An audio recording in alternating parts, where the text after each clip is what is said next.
In today's episode of my podcast story, we have Angela Clement, a certified grief coach, speaker, writer, and healer, who's the creator of the transformative online series, Awaken Your Soul's Journey. Angela's podcast is dedicated to exploring the profound journey of grief and spirituality, offering insights and support to those navigating their own paths of loss.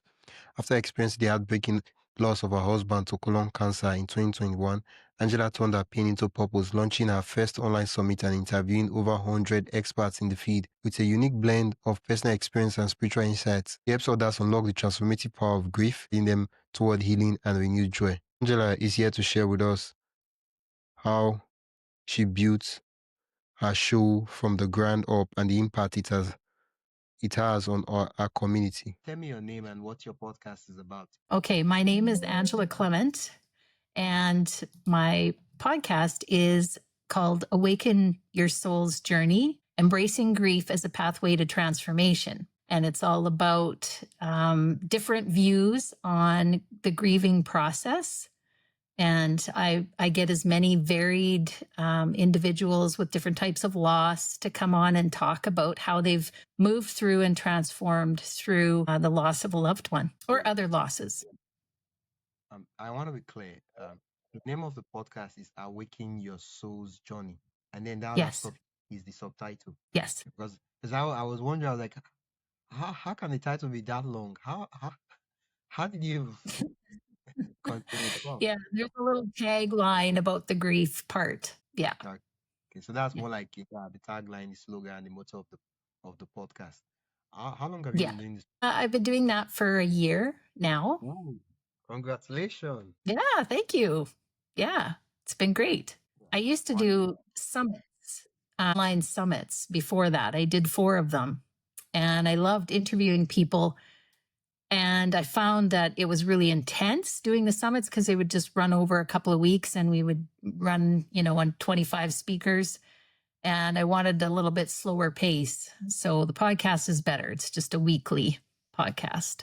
Is the podcast audio only or audio and video? It's both. Okay. So how's the YouTube channel? Sorry? How's the YouTube channel doing? The YouTube channel not as great as the podcast audio. But still, there's Can we see the YouTube channel? Yeah. Sorry, let me switch the mic because it seems like when I'm you can't like hear me very well. Let me change. Yeah, I'm just gonna turn the volume up here a little bit too. Yeah. No, it's okay. I've switched to a mic, so you should be hearing me.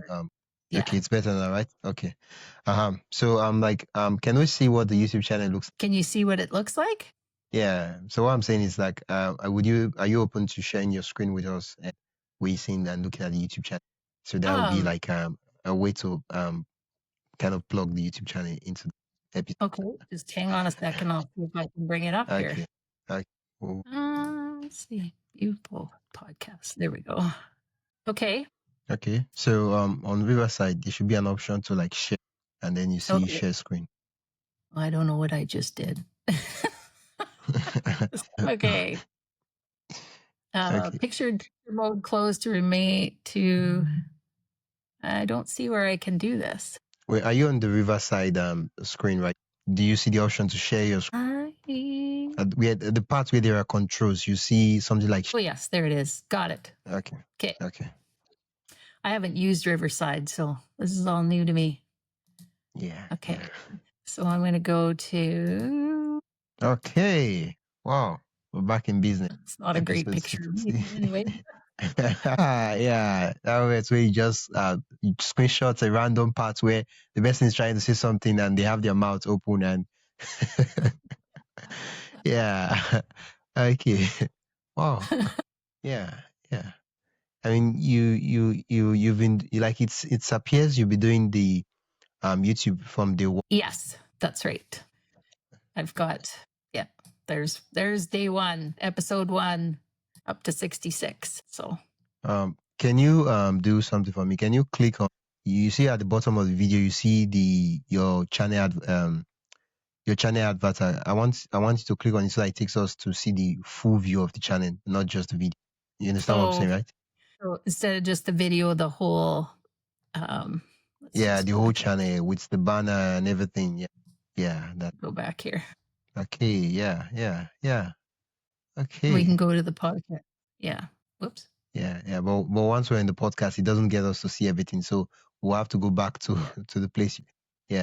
Okay, you have Now two I'm on podcasts. create. Yeah. Well, this I'm is not mine. confused. I don't know. Yeah. So am I. Wait, I'm wait, getting wait, rid of wait, that one. wait. Wait, what's happening? Where is your podcast? Where did it disappear to? uh, I got to get back here. Okay. okay. It showed before you clicked on the tab, and then it took you to, yeah, this is, Yeah. This is so mine. you're supposed to click on either the podcast at the top or the videos at the top, This and one it should here, show you your eh? pod. There we go. So this is your podcast. So you have two podcasts, or is Yeah. that a This different one playlist? is, yeah. This one is just me sharing some videos on how to work through different aspects of grief. Oh, So, okay, yeah. okay. Yeah.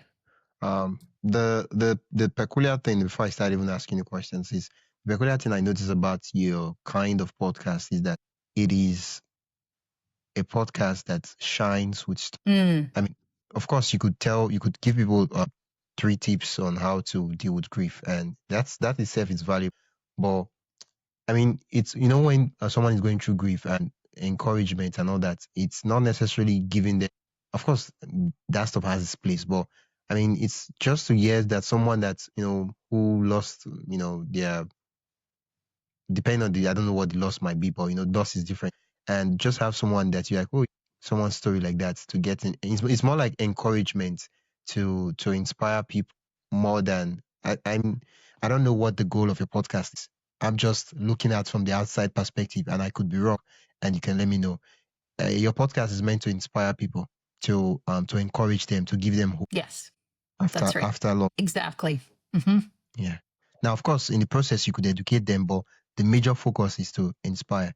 And what really shines with inspiring and encouraging is story. And that's the idea. And the reason why I'm saying this is when it comes to the title, and I don't know how a regular episode with your guest looks like. I'm guessing that you ask your guests who are dealing with different loss, and you get to know their story, how they're coping, and what's the loss about, how it's affecting them, and how they move day to day, something like that. Am I on Mm-hmm. point? Yeah, absolutely. Yeah. So which in reality you are diving deep into their story. Now, in rare occasions, you do invite experts, right? In that scenario, it's more about education, not necessarily just. Yeah. Sometimes I'll have Okay. grief coaches and therapists on as well. Yeah. Okay.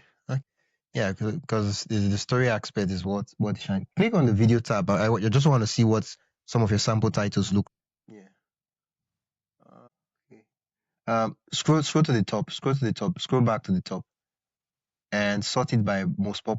And grief and the brain with Mary Francis Ocon. Grief and the brain. Yeah. See why I breathe in and breathe. I feel like you're not doing justice to that episode, right? I know that episode has more value than just grief and the brain, and this see, it's about packaging. The content itself is good. I've not listened to it. I've not watched it. I know that you're the kind of person that puts your heart to what you're creating, and the kind of thing you're creating is not just me too content. It's more like I want to help people, and so you're making this stuff to help people.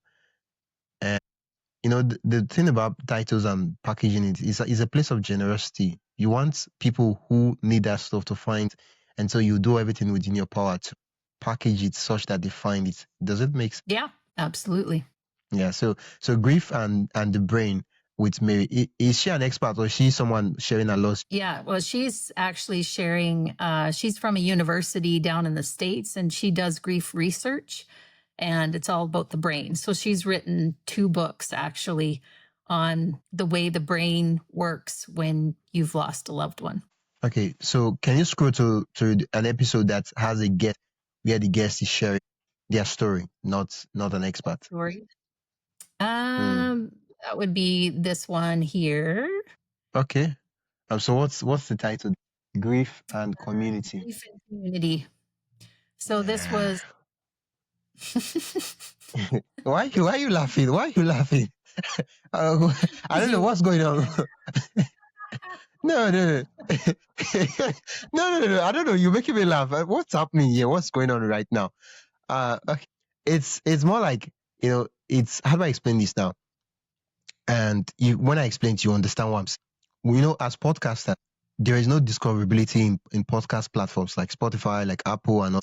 And so when people listen to your podcast, 99, like, I'm just making up these statistics, 90% of the time, most of the time, right, they heard about your podcast from probably when you're on social media, an event, from a friend recommended it, or it came up in conversation. So they know that the podcast has value. They know you, and they already know and like you. And so when they go to listen to your podcast, it's not a question of will I get value from it. It's just a question of, okay, this podcast is about grief. I know what it's about.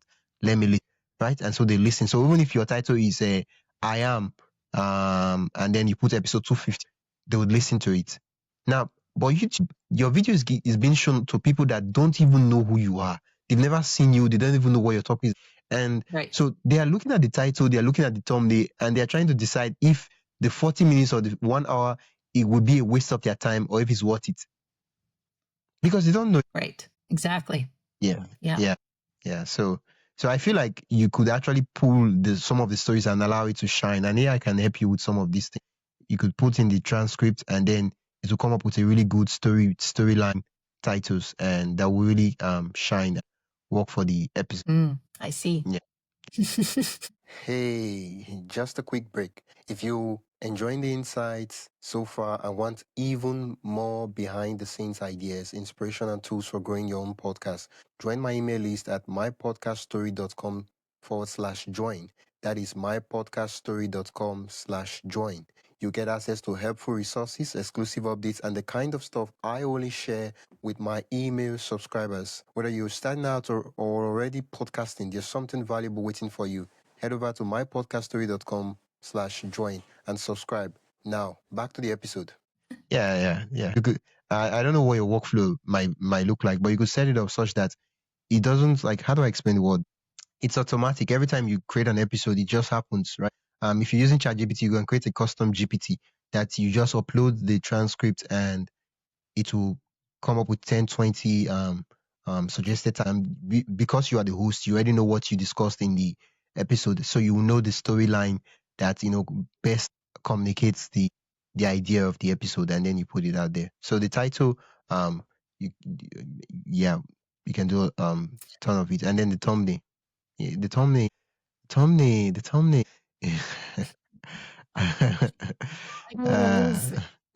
We've started to use AI for the later ones. We didn't use those for the first ones. So see the okay.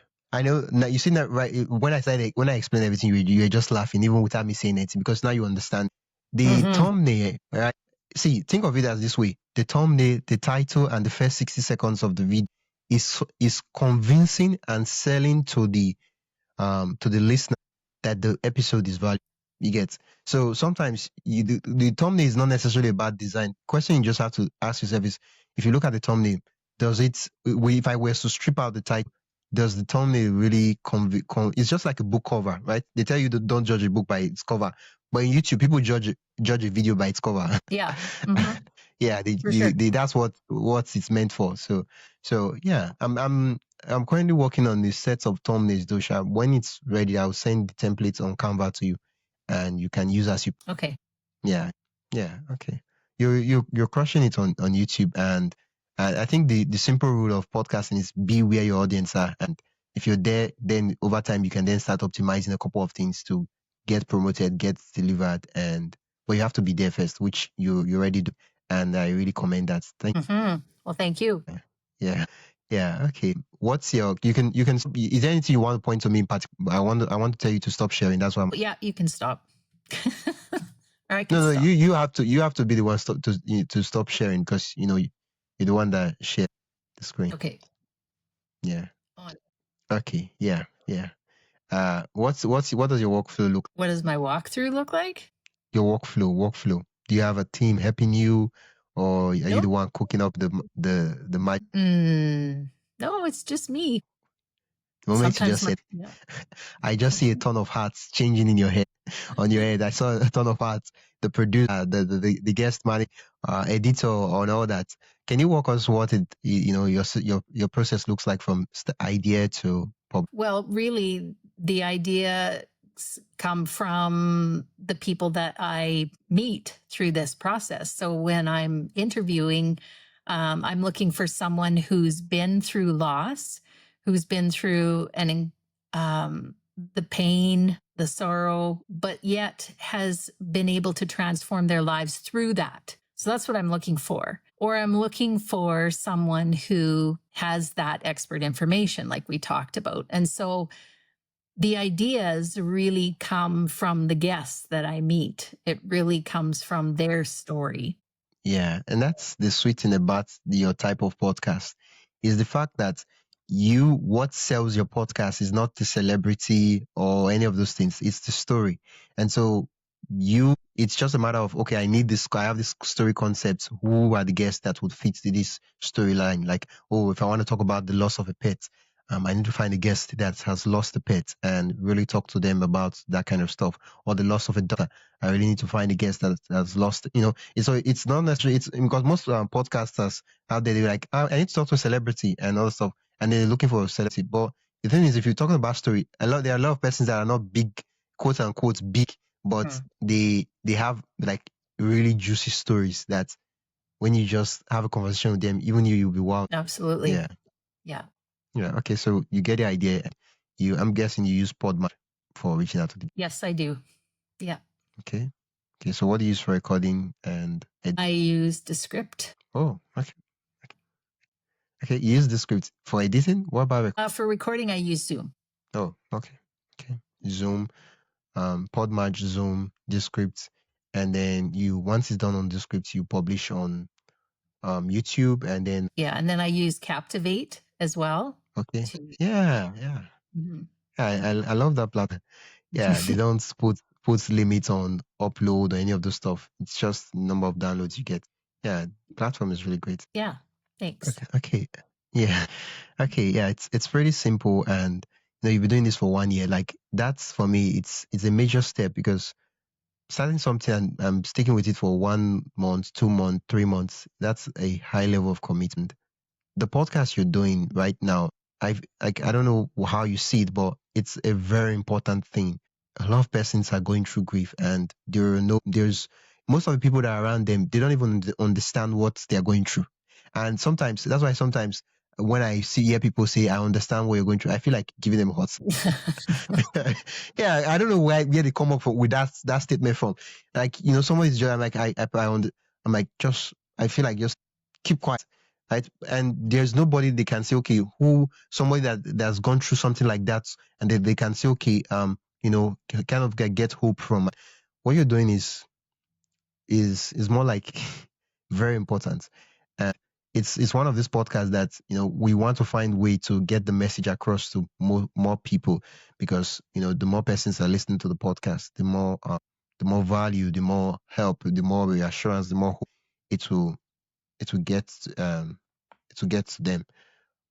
Yeah. What was the idea that led you to start the podcast? Why did you even why of all the podcasts, why did Well, I lost my husband in Oh, 2021. so sorry to hear that.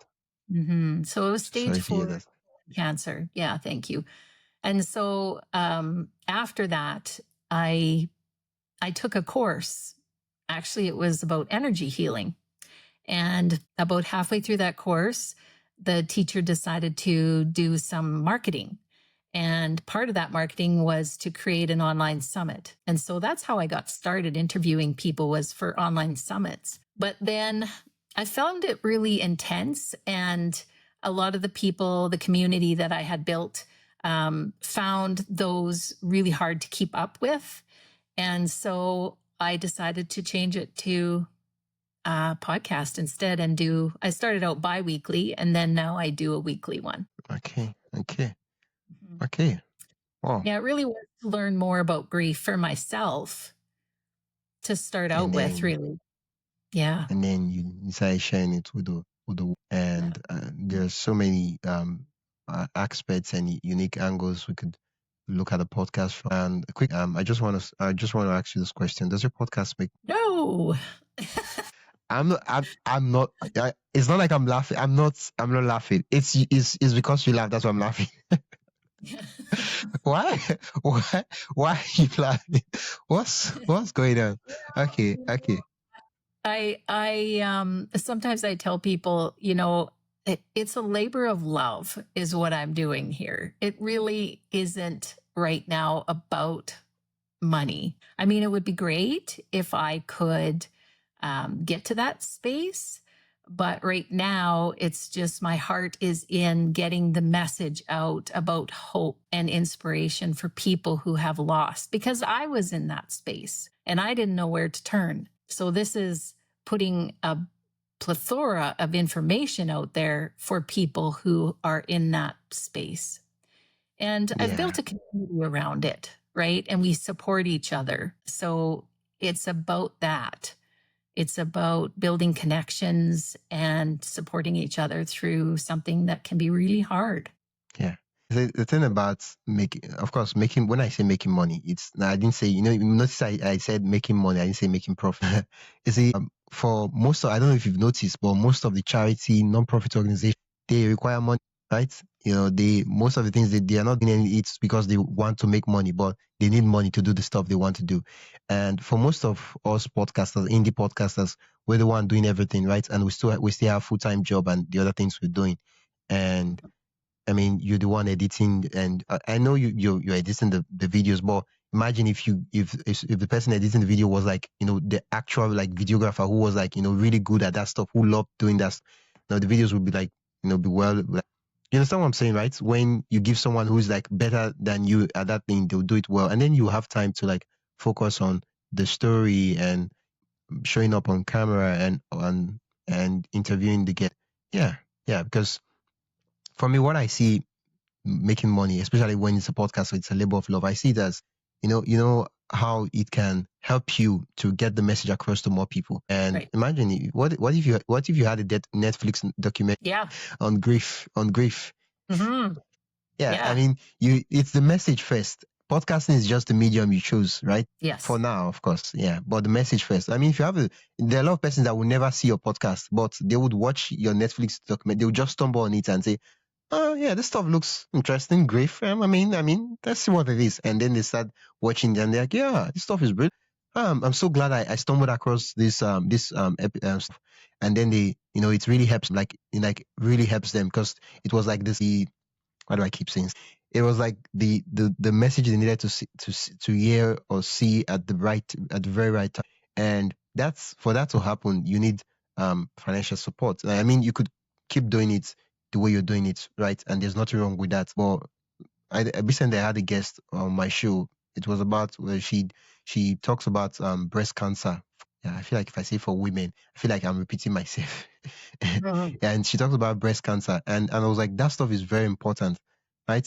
Like, imagine a lot of persons who are not even aware, who don't even take that stuff serious, and by the time they find out that they have breast cancer, it's probably too late for them to even do anything about it.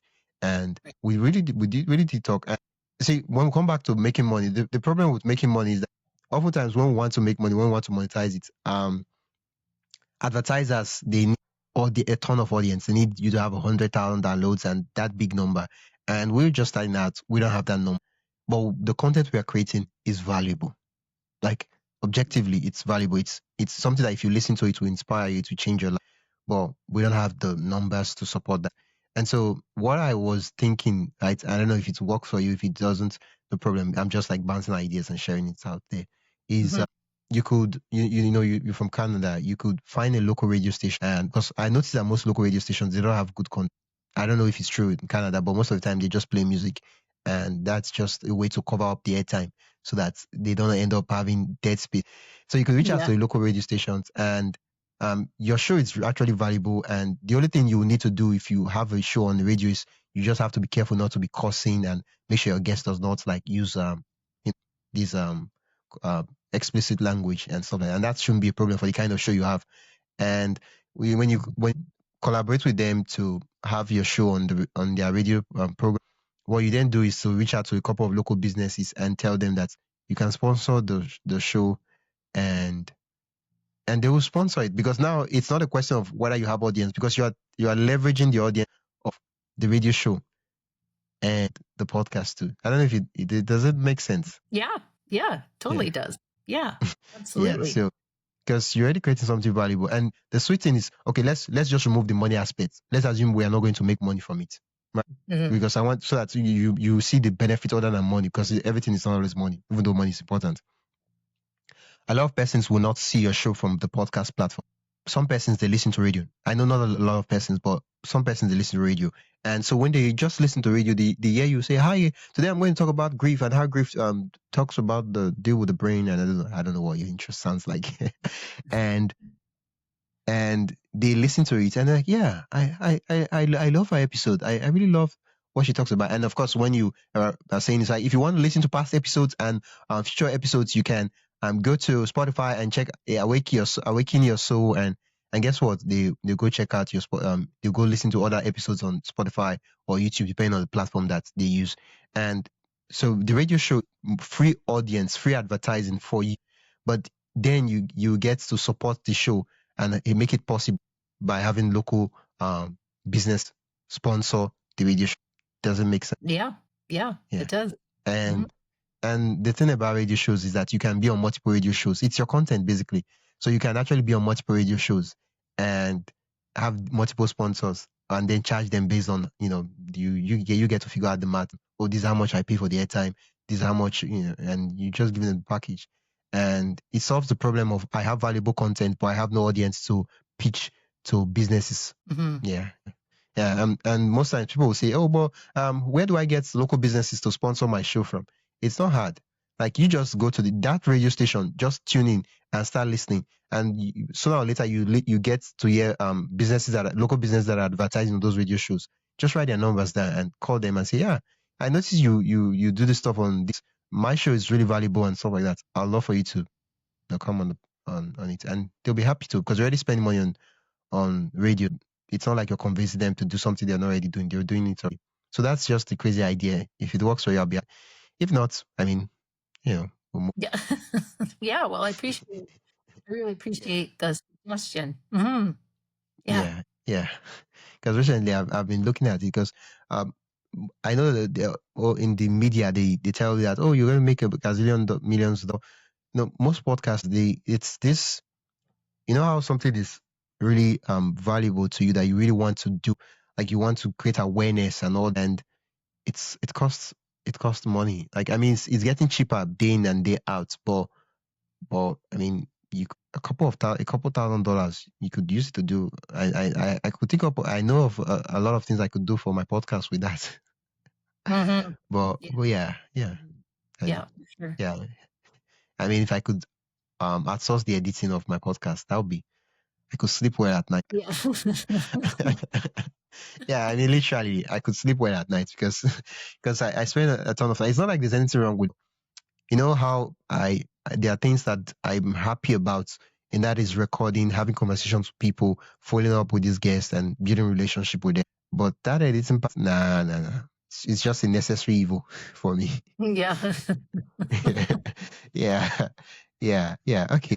You've been doing this podcast for 1 year. How's then, you started the podcast because you wanted to, like, help yourself, and you're like, okay, if I'm helping myself, I might as well just put it out to the world and share it with the world and other people who happen to be in the same situation as I am in. How's the journey been like for you the past one? I absolutely love meeting new people, and Okay. I love hearing their stories, and I love the messages that come through in different ways.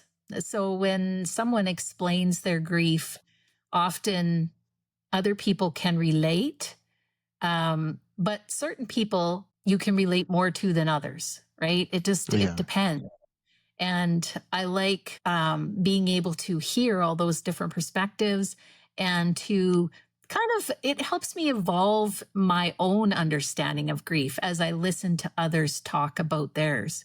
And so it helps me gain a better understanding. And so, I ended up writing a book using that information and what I had gone through. And I attribute it all to, being able to interview people and learn from them.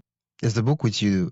Is it close to you? Right? Yeah, it's right here. Yeah, I love for you to pull it and show us on This is it. Awakening through Awakening Grief. Through Grief. What a spiritual journey of healing and transformation after loss.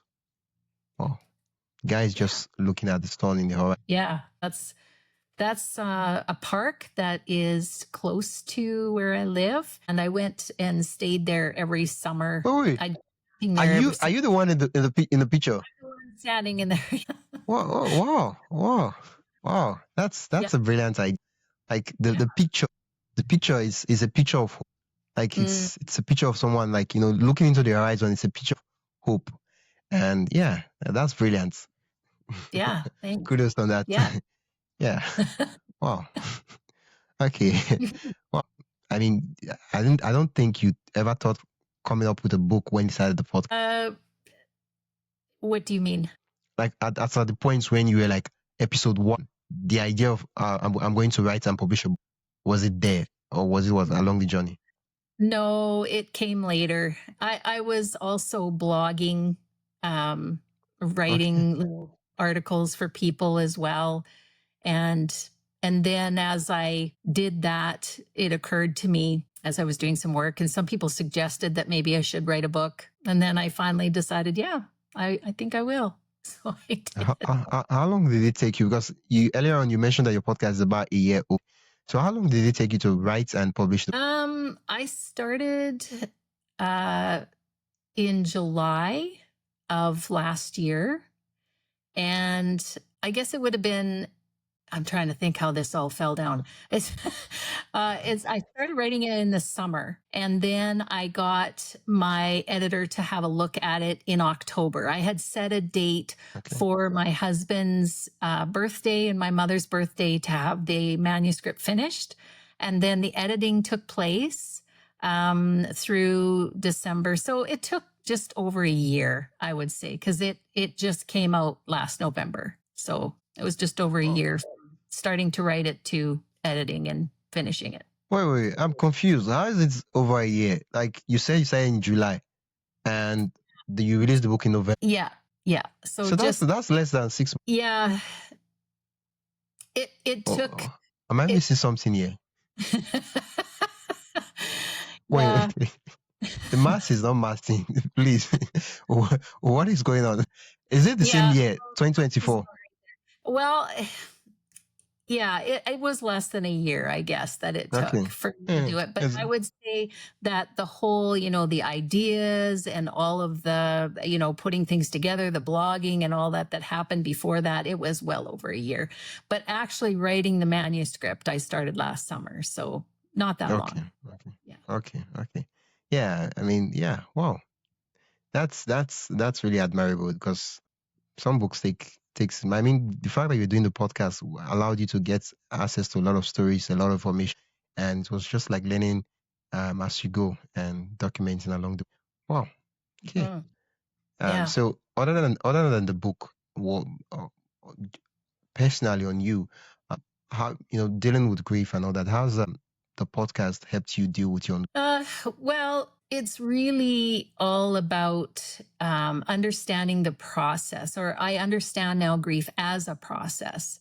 And the whole idea of getting people's stories and the experts helps me define what grief is for me and what I'm going through and how I'm moving through my grief. And there's something about being acknowledged in your grief that's very healing as well. And so when other people tell stories and talk about what they've gone through, it acknowledges it for you as well. And it's very healing.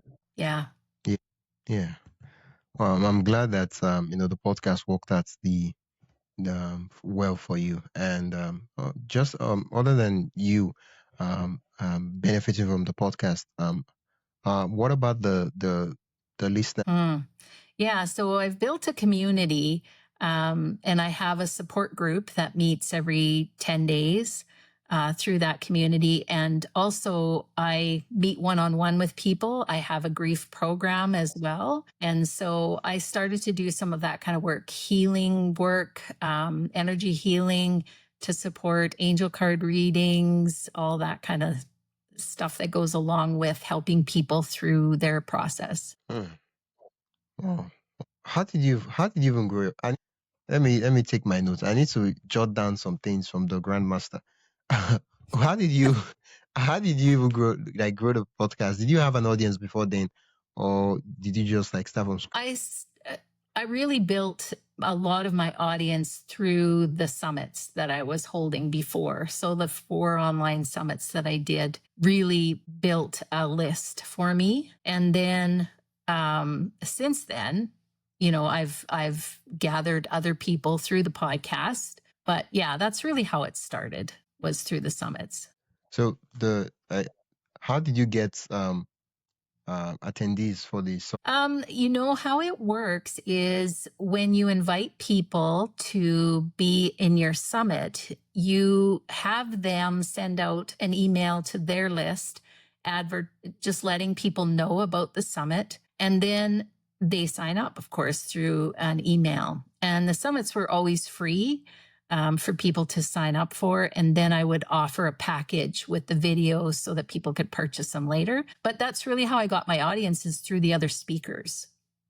And because they were all people who were in the same topic on grief, then they were people that were really interested in what I was doing as well. Yeah. It's an interesting idea you bring up there, and that is holding an event. Some persons, it could be what they do before their podcast. For others, it could be, okay, I've done this podcast for a while. I want to go bigger. Let me collaborate with not just interview guests. Let me collaborate with these guests. Some of them, they have an audience. Let me really tap into the audience actively. Of course. What was the process like for you organizing the events? What did it cost you a ton of money? Was it free? What was it like? What were you using? What tool software? Because you said it's online. I'd love to know. Mm-hmm. Yeah. So at the time, I used WordPress to just upload the videos and keep track. And then I also have my MailerLite is what I used for sending out the emails on a daily basis. And I use JotForm to get people to sign up for the summit and put all their information on. And that seemed to work really well. It took a while for me to learn all of it. There's a lot of moving parts and a lot of background stuff that happens, but I had a good teacher. When you say you put the video on WordPress, do you upload the video directly to WordPress, or you embed it like from maybe YouTube? I embedded it actually, and at the time I was using Vimeo. Oh, Vimeo. Okay, so you paid for Vimeo. Yeah, I paid for Vimeo. Yeah. Oh. I'm curious because I'm thinking that it's an online summit, so stuff is happening. Yeah, I recorded all the videos, and then what I did was I sent out. So I would do, say, 25 speakers, and then I would send out 2 a week, and so I'd run it for about a couple of weeks. Yeah. Oh, so the videos were pre-recorded, but then Yes. it was yeah. Now I get it. Yeah, so the recording itself was very intense, like 25 back to back. And yeah. So I would take probably from start to finish, it would take me about 6 weeks to 2 months to put that all together and have it ready to run. And there's a span of time where you do the marketing or advertising for that event just before the event, and you get all your speakers to send out emails and social media about it and gather. And then I would send out those videos to that community, to that email list. Yeah. Wow. Thank you so much for sharing these ideas. I'm already having ideas of things I could do, to collaborate and reach a ton of persons. And yeah, recently, just to talk on grief, I'm not an expert on it, and but I was having a conversation with someone, and he mentioned grief. Sorry, not grief, happiness. That there are like 4 C's to happiness. One of them he mentioned was contribution, right? Contributing to society, to people and all that. And he then mentioned about creativity, right? Creating something, working on something, right? And now that I'm looking at grief, I'm like, yeah, one way, I don't know, I could be wrong. One way someone could deal with grief is find something that you can contribute to, right? And not just be alone. Because when you're alone, like the thoughts, like it's really hard. Find something you Yeah. can contribute to, something you can be of service to, and then find something creative you can work on. And then like I'm like, yeah, podcasting is that thing. That's what she did. Yeah. That's exactly it. They've been very healing for me to help others. Yeah. Yeah. Yeah, I mean, for others, it could mean painting. For some, it's podcasting. For like, I Right. mean, it's just that there are a ton of things, and it depends on what works for you. But just to know that the option of podcasting is really good, because most people don't know. Most people don't even know that they like podcasting because they never tried it in their life. And then when they do try it, they're like, "Oh, I can't believe that I'm just discovering this thing called podcasting. This is what I was made for." Yeah. Yeah. And I was the same. I mean, Wow. I was a school principal, but I didn't like really being in the limelight. And if I did do speeches, they were always scripted. And my husband was the social one. And so when he passed away and I started doing this, it was a big step for me to really put myself out there like that. But then I found out I just loved it. Go figure. I don't know.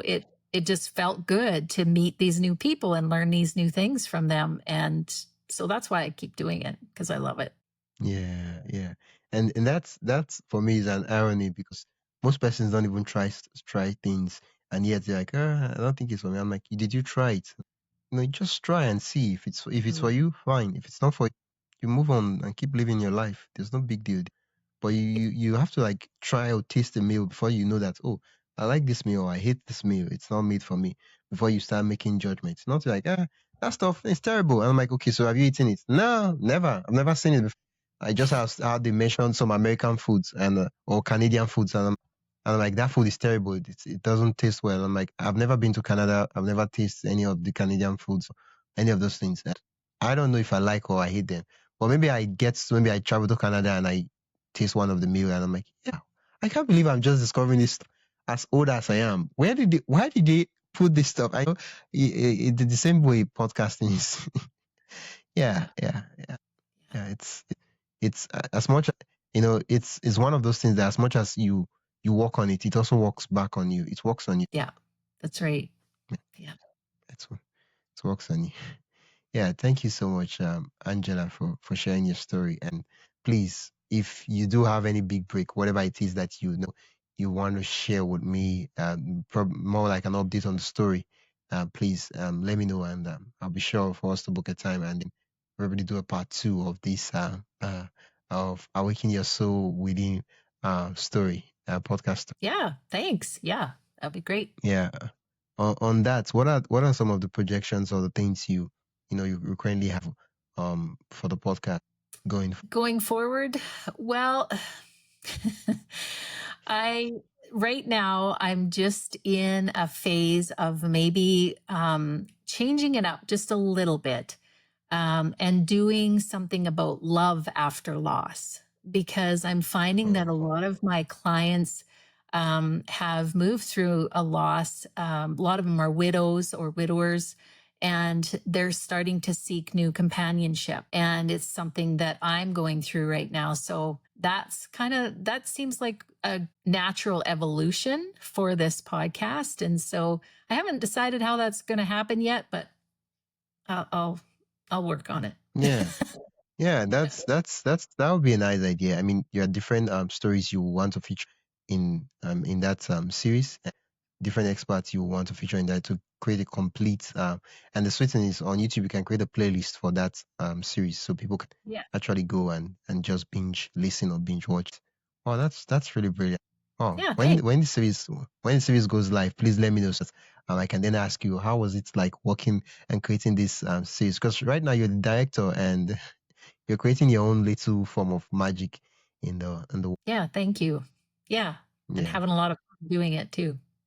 Yeah, yeah, yeah. There's something you mentioned that I have to point your attention to. and that is you say you have clients. What do you do, like professionally? Well, I was a school principal and I was in education, but now what I do is I'm a coach, a grief coach, certified grief coach, and energy healer. And so that's how I work with people now. Okay. So would I be correct if I say that there's a probability that you've gotten some clients from your podcast? Yes. Yes, So your absolutely. podcast does make, I guess in a roundabout way, it does. Yes. or do you coach for? Well, sometimes it depends, but for yeah, You know how hard this is it. to This is the thing. When I asked that question, like, before you even said words, I already knew the answer. You like as you said, I was like, you know how you don't have to say it. You've answered it, and so every other thing you say, I'm like, nah. I get it. I understand it. So, so the podcast does make money. So, yeah, yeah, it does. it does make money. Yeah. And other than job, just money and all that, I feel the podcast is really a vehicle of building your personal brand and really like put it apart from touching lives and changing the world. It's a way for you to like build and stamp yourself as, so when people think about grief, love after loss and all that, they like, yeah, Angela, I know that lady. She really, I really binge watched or listened to most of our episodes when I, you know, depend on the loss they went through. I know a lot of people that like, their content really helped me when I was going through this or going through that. And for me, that's a privileged place to be, or a privileged opportunity to create impact for people. And Yeah. Thank you. Yeah. yeah, please, if you do need any help, I know we're all indie podcasters, and we need as much support as we can. If you do need any help regarding any of the process, please don't hesitate to reach out to me. We're no longer strangers. At least that's what Yeah. I think. Well, yeah. So I Absolutely. can help as much as I can. Any of the process. If I don't, I meet a lot of hosts. So if it's something I cannot help, and maybe I know someone I can link you up with, they can help you with the, I don't know what thing might be. Yeah. Hopefully, yeah. Well, Thank you thank so you. much. Yeah. Thank you. Really appreciate Yeah. it. Yeah. Finally, what's one advice you would have for someone who you know who's thinking of starting a podcast? More like, what advice do you have for yourself to 1 year or 2 years ago, before you started the podcast? Or maybe when you felt discouraged about the podcast? I don't know if you felt discouraged. I'm just Yeah. guessing. Well, there was moments where I'd feel discouraged about, it getting out to people and, the numbers, you look at the numbers and are they increasing? And, does anybody even care kind of thing? You kind of get into that space. I just think of it that if that one episode helped one person, it would be worth it to me. And it really is healing for me to begin with anyway. So already it's worth it in that. Yeah. But then if I could help even one person, then I've done my work. I'm happy. Yeah. Thank you so much. And I already know that this, because right now the reason I asked this question is I'm thinking of a full on episode where I would repurpose this particular clip and probably have I asked 20 female podcasters advice for younger podcasters, and then I would feature yourself. Thank you so much. It's been a pleasure chatting with Yeah, thank you. Thank you very much. It was very nice meeting you. you. But where can listeners learn more about you and connect with you? So I have a website, healingenergy.world, and everything is there. The podcast links, all of the work that I do, the links to the book, all of it is on that, healingenergy.world. Okay. Okay. That's healingenergy.org. And they can reach out and connect and then listen to the podcast on YouTube and every other platforms. Thank you once again. Yeah, thank you. That's it for today's episode of my podcast story. I am Wisdom Okonkwo, and I hope this conversation sparked new ideas and gave you a deeper look into the heart of podcasting. If you've loved this episode, consider supporting the show by buying me a coffee at buymeacoffee.com/wisdomhq. Every bit helps keep the stories going. And hey, don't forget to follow, rate, and share this podcast with another podcaster or creator who would find it helpful. Thanks again for listening, and I'll catch you in the next episode.